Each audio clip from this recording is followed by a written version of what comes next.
Saham ini naik 2 kali lipat hanya dalam waktu 3 hari aja. Padahal saham ini bukan saham teknologi atau saham-saham keren lainnya kayak misalnya Metaverse. Cuman saham tentang perusahaan penangkapan ikan. Saham apa itu?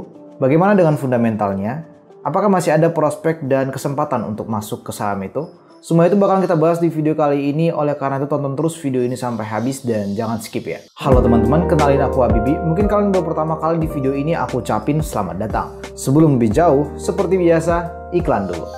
Sebelum lebih jauh ke videonya, kalian boleh subscribe dulu video ini. Tapi kalau kalian ragu channel ini bakalan bermanfaat buat kalian boleh tonton dulu dan nanti di akhir boleh di subscribe. PT Cilacap Samudra Fishing Tbk atau dengan kode saham ASA (ASHA) adalah perusahaan di bidang perikanan. Saham ini baru aja IPO atau penawaran umum 3 hari lalu sejak video ini dibuat. Sejak pencatatan perdananya, saham ini melonjak hingga 2 kali lipat hanya dalam waktu 3 hari aja.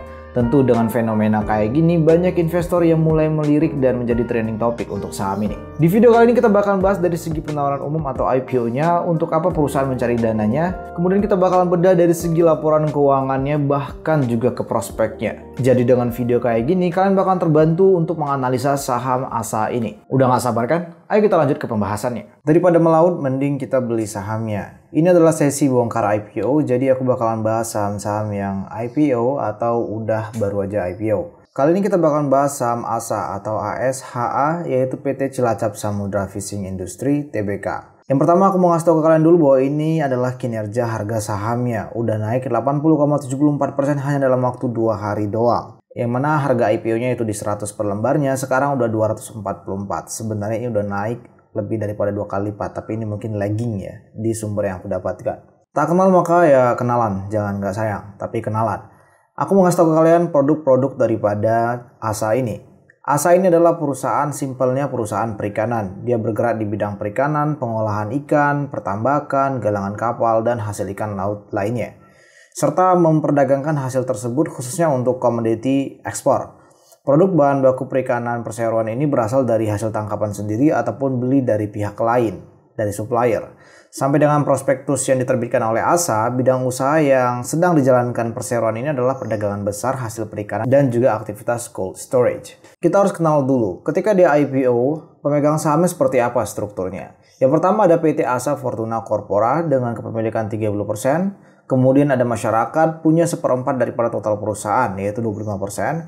Kemudian ada PT Asa Fortuna Corpora yang masih juga sama, PT Inti Sukses Internasional, dan Erlin Sutioso dengan kepemilikan 7,5%. Dari IPO kemarin, Asa ini berhasil memperoleh dana kurang lebih 125 miliar. Dana yang nggak besar kalau misalnya kalian bandingkan dengan perusahaan-perusahaan yang cukup big market cap kayak misalnya GoTo dan sebagainya, sehingganya itu nggak apple to apple. Intinya adalah dia mendapatkan dana dari hasil penawaran umum yaitu 125 miliar rupiah dengan harga penawaran 100 per lembar dan nilai nominal 20 per lembarnya. Nah, dari 125 miliar tadi kita harus tahu itu mau dianggarkan kemana aja. Jangan sampai 125 miliarnya itu dianggarkan untuk hal-hal yang berpotensi untuk merugikan kita ke depannya. Yang pertama, 75 miliar daripada total nilai penawaran umum tadi akan digunakan si ASA ini untuk pembelian persediaan ikan atau sebagai modal kerja. Ini termasuk indikasi yang baik.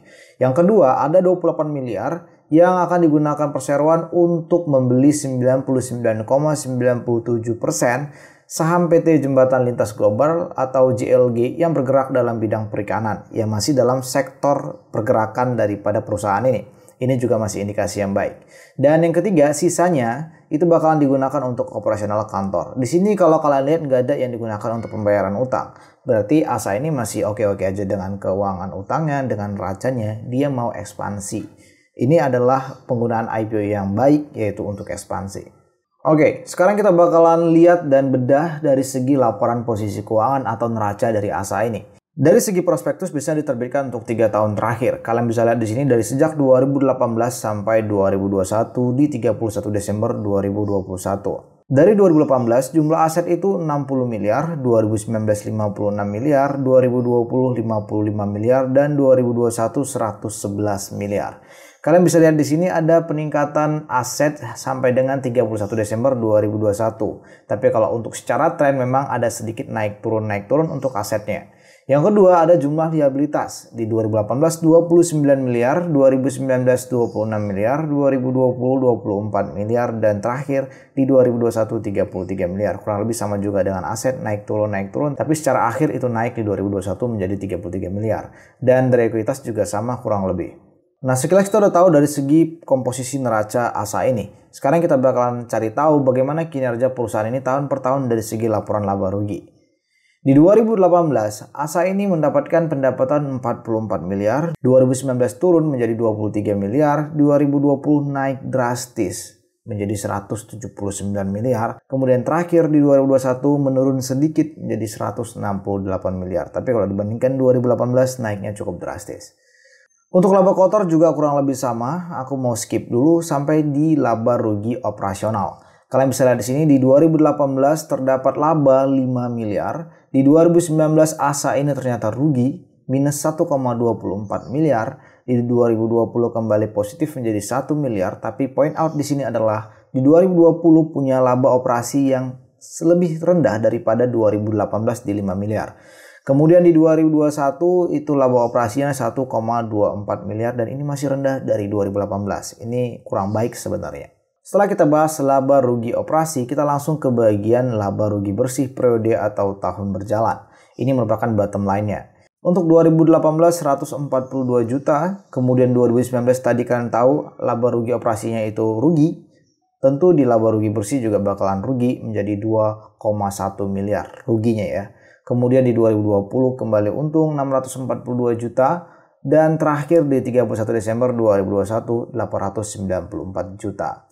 Mungkin kalian bingung di sini kok bisa dalam satuan juta untuk laba rugi sementara pendapatan tadi kayaknya miliar-miliar deh. Nanti bakalan kita bahas di marginnya. Nah, ini profitabilitas yang kita bakalan bahas bagaimana return on equity, kita bakalan bahas juga dari segi net profit margin yang akan menjawab pertanyaan kalian kenapa kok bisa juta-juta dibandingkan dengan pendapatan yang miliar-miliar tadi. Yang pertama kita ke bagian baris yang kedua aja, langsung ke laba rugi neto tahun berjalan terhadap jumlah ekuitas atau biasa kita sebut sebagai return on equity. Di 2018 ROE-nya itu 0,45%, di 2019 minus, kalian tahu tadi laba ruginya itu rugi, menjadi minus 7,47%, di 2020 untung 2,11% dan terakhir 2021 1,14%. Secara tren memang ROE-nya naik turun, tapi di 31 Desember 2021 ROE-nya cuman 1,14% dibandingkan 2020 itu 2,11%. For your information, 1,14% untuk ROE itu adalah ROE yang rendah dibandingkan rata-rata perusahaan yang seharusnya kita cari. Jadi ini cukup rendah untuk ROE-nya.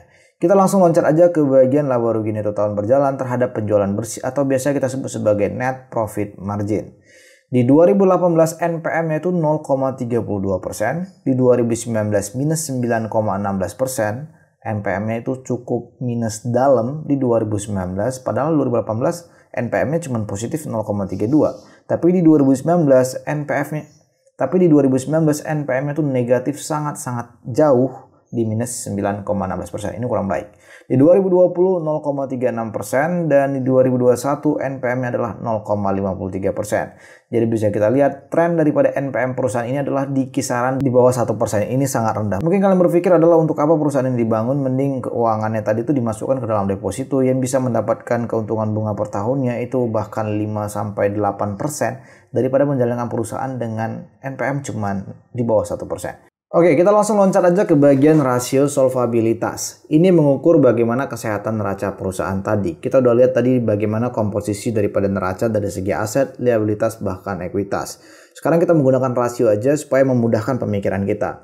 Yang pertama aku bakalan bahas untuk dari kewajiban terhadap aset atau biasa kita sebut sebagai debt to asset ratio. Di 2018, debt to asset ratio daripada ASA ini adalah 0,48 kali atau biasa disebut sebagai 48%. 2019 masih sama, 2020 itu membaik menjadi 0,45% dan di 2021 semakin membaik lagi 0,3%. Ini cukup baik. Selanjutnya adalah debt to equity ratio atau biasa kita sebut sebagai DER. Di 2018 itu 0,93%, hampir 1, ini kurang baik sebenarnya. 2019 trennya menurun 0,92% dan 2020 trennya juga menurun, ini cukup baik 0,81% dan di 2021 trennya semakin menurun di 0,42%. Jadi dia punya debt to equity ratio terakhir 2021 adalah 42%. Prospek usaha ini adalah statement daripada perusahaan. Perkembangan nilai ekspor hasil industri pengolahan hasil laut dari tahun 2013 sampai 2020 menunjukkan fluktuasi setiap tahunnya. Intinya adalah nilai ekspor daripada pengolahan hasil laut itu di Indonesia itu ekspornya kurang lebih fluktuatif. Tahun 2013, 2015, 2019 itu terjadi penurunan. Di 2014, 2016, 2017, bahkan 2020 itu terjadi kenaikan. Jadi naik turun nggak yang industri yang selalu naik terus, selalu tinggi permintaannya, semakin naik menjadi growth company, nggak kayak gitu juga. Saat ini perseroan itu belum mampu memenuhi permintaan kontrak ekspor secara jangka panjang karena memang mereka membutuhkan modal, katanya kayak gitu. Tujuan utama ekspor perusahaan ini adalah Cina dan perseroan ini mempunyai rencana untuk ekspor lebih luas lagi ke Thailand dan Filipina. Jadi untuk prospek usaha ya kurang lebih ada yang cukup baik dan ada juga yang kurang baik. Yang kurang baiknya adalah adanya fluktuasi ekspor dan yang baiknya adalah perusahaan berencana untuk memperluas ekspornya. Semua analisa ini dilakukan hati-hati berdasarkan fundamental analysis sheet yang aku punya dan beberapa sumber lainnya seperti prospektus. Dan kalau kalian suka dengan konten kayak gini, boleh dong aku minta subscribe-nya dan follow IG aku kalau kalian suka. Gimana teman-teman, menurut kalian tentang saham ini? Masih menarik nggak untuk masuk atau koleksi saham ASA ini? Memang saham ini bukan saham teknologi atau saham yang judulnya keren-keren kayak misalnya WirAsia yang di bidang metaverse.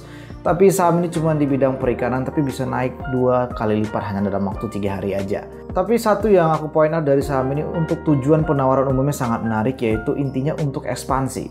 Harapannya dengan modal yang didapatkan dari IPO ini, ASA bisa melancarkan ekspansinya hingga menghasilkan pendapatan di kemudian hari. Kita tunggu aja bagaimana kinerja keuangannya beberapa tahun ke depannya. Kalau kalian suka dengan video dan konten kayak gini, boleh dong aku minta bantuannya untuk mendukung channel ini biar growth lagi dengan subscribe mungkin atau komen, like, dan share ke teman-teman kalian supaya kita sama-sama tahu. Semua keputusan investasi kembali ke kalian sesuai dengan profil resiko masing-masing. Kalau kalian mau join grup sharing-sharing saham di Telegram secara gratis, cek di link di deskripsi video ini. Itu aja untuk video kali ini, semoga kalian cuan, semoga bermanfaat. As always, semangat terus buat kalian.